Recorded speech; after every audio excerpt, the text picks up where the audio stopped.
Throughout 2018, Golfing World's Anna Whiteley will continue with her efforts to improve her game and hopefully help you learn a thing or two along the way. Wow! In today's show, she's joined by golfing knight Sir Nick Faldo to discuss the relative merits of using a long iron and a hybrid club on different shots.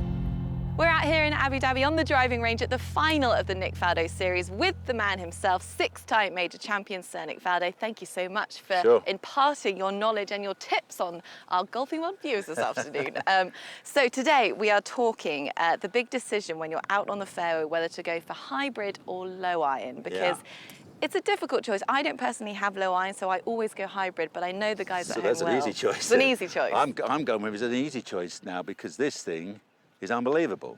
This thing is difficult, isn't it? I mean, 4s and 3s, there's a few 2s, but generally even out on tour, fortunately, you know, the macho-ness of it has gone out the window. And if you like having 22, 9, these guys all use 19 degrees, 21s, 23s.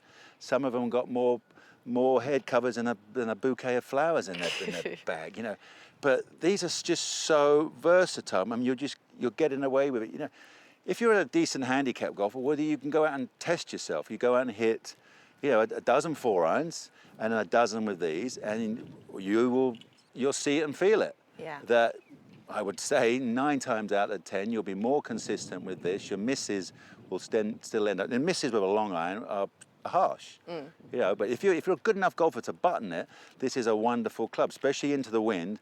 If you play a lot of golf on the links, then I would lean towards still striving to be able to hit a 2 and a 3-iron, because that really does bore through the wind well in your beautiful linksy turf. But you know, these have changed so much. In the old days, they put so much science into the clubs now. You can hit low shots with these. You can do everything. Yeah. And of course, you've got a giant sole like that to bounce it around when you need it, when you get tight, and especially when you get a ball sitting down a touch.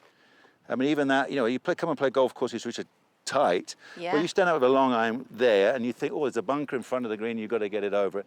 Boy, oh boy, you're making life hard work because you'll force it, you're trying to help it. And you get guys kind of putting onto greens with these. Well, that is another, it's another kind of like light bulb. Why didn't we do it? Because it doesn't matter whether it was persimmon or why we didn't just grab a 5-wood and putt with them. But you know, I think Tiger may have started it, and it kind of like broke the stigma. I never forget him doing it off the back of the 11th green at Congressional, up and over a hill, took the 3-wood, and you think, well, that makes sense.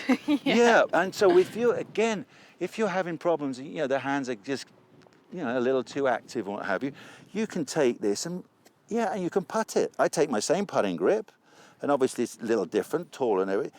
And, you know, you've got a little bit more spring in the face, so you have to calculate. You have to practice a little bit. So if this putt was you know, I measure my putts with how far I send my right nail back. So if I'm thinking, oh, this is a 5-5 with a putter, I might go 4-4 with this because it's got a little bit more spring in it. But again, you just got to practice it a touch. And you saw Justin Rose at the US Open, you know, right there under the pressure, you get a nasty lie over the back of a green. And anytime you see grass, you know, you get that little gnarly lie when you put the club down and the ball's trying to move, sort of, well, you get this and it just kind of glides through everything and you can... Easy. So it is a great club now. I mean, I've cottoned onto this one. You know, I've stopped at a 4-iron, put this in, because this is like my 3. And as I said, I'm way more consistent than, you know, I'd still love to be able to go out and belt my 3-iron, but I know under pressure, and if I've got to lob it over a bunker up there,